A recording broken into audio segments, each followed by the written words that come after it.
Hey everybody, it's Jason Blaha here, and once again it is time for the Q&A, so let's go ahead and knock this out. All right, first question, and somehow the screenshot got deleted, so I had to just take this off my notes to get an idea of what it is for you guys in the background. And he asked, seeing as how barbell squats are technically a weighted body weight exercise, why does getting heavier add so much strength to the exercise? Wouldn't it mean more weight is being lifted due to the heavier body weight, which means less has to be on the bar? Thanks in advance. Well, I think the difference here is that when you're comparing something like a pull-up or a chin-up, that number one is really difficult for most people with just their body weight versus a squat in which a little less of your body weight is used because your legs and everything, and you're using bigger, stronger muscles, that a body weight squat just isn't as impressive. So adding lots of weight to it's different. In other words, 400 and 500 pound barbell squats are not really that rare. To be honest, they really aren't. No one has ever done a 400 or 500 pound weighted pull up or chin up, ever in recorded history. You see the difference? Because you're dealing with big leg muscles, so it's that relative strength. Number two, it's what I've covered in the past regarding the squat. Number one, obviously the muscle gains from gaining lots of body weight are very significant, and that matters. And number two, fat itself creates a leverage advantage on the squat. And I've covered that in multiple videos in the past, that adding body fat hurts your deadlift oftentimes, but makes your squat go up. So if you bulk so fast that you get fat, your squat will tend to climb, and your deadlift in some cases might literally stagnate or regress. And it's because the body fat lets you squish out of the bottom of the squat. Does that make sense? It lets you squish off of your thighs and belly and stuff if you gain a bunch, and that's the reason a lot of fat guys can squat a lot of weight, and that's why you start seeing at a certain threshold, when body fat reaches a certain point, a lot of lifters start squatting more than they deadlift. Whereas in what you tend to see with real lean guys, the deadlift is oftentimes quite a bit higher than their squat. And it just has to do with the leverages and being able to squish off of it. Whereas with other body weight movements, a pull-up, a dip, so on, your body fat doesn't actually help you. You can't squish and bounce off of it. But keeping in mind, it takes a significant amount of body fat to gain that advantage, right? You almost need to be at an unhealthy level of body fat to really get that advantage there. So just pointing that out. So that's what's going on. All right, next question. Will the trap bar deadlift give me the same results as a conventional deadlift? Find the form a lot easier? No, not really. They're quite a bit different from each other. Again, a lot of nuance here. I'm not a big fan of the trap bar. I own one. I invested my own money in a rogue trap bar that you guys never see me use. And I'm not saying it's a terrible tool. I'm not saying it doesn't have uses. I'm saying it's not the same. And no, it's not more squatty. People are like, well, it's a combination. No, it's not. It's absolutely not. Anyone who tells you that doesn't know biomechanics. They're an idiot. They haven't looked at any data. Okay. It is not a lot more squatty than a conventional deadlift.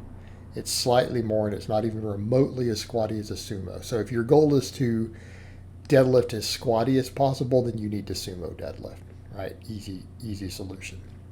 Will the trap bar give you the same results? Absolutely not.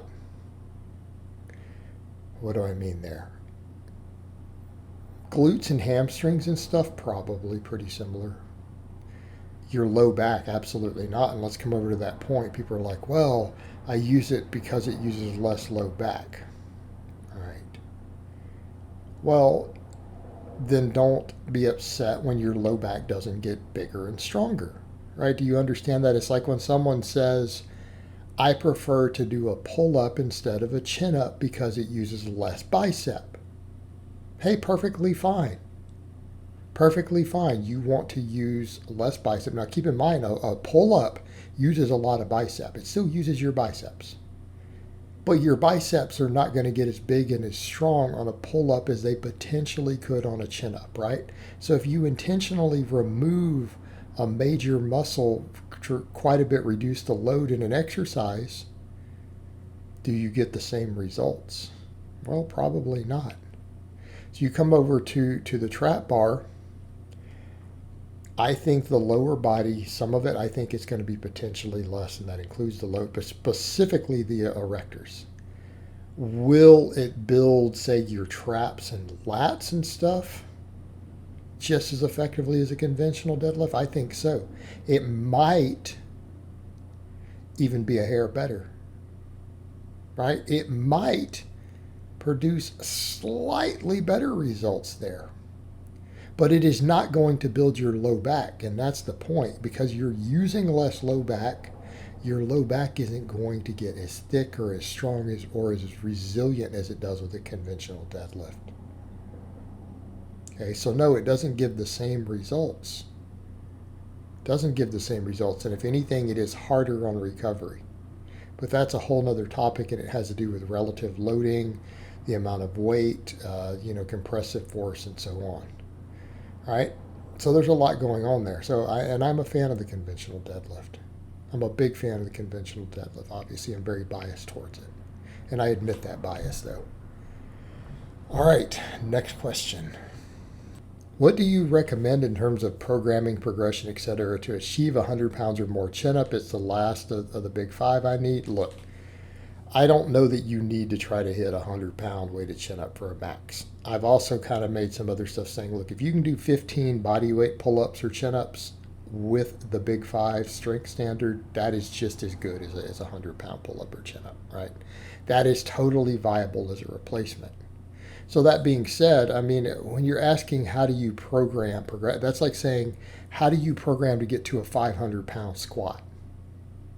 Do you understand how ridiculous the question is? You need to just follow good programming.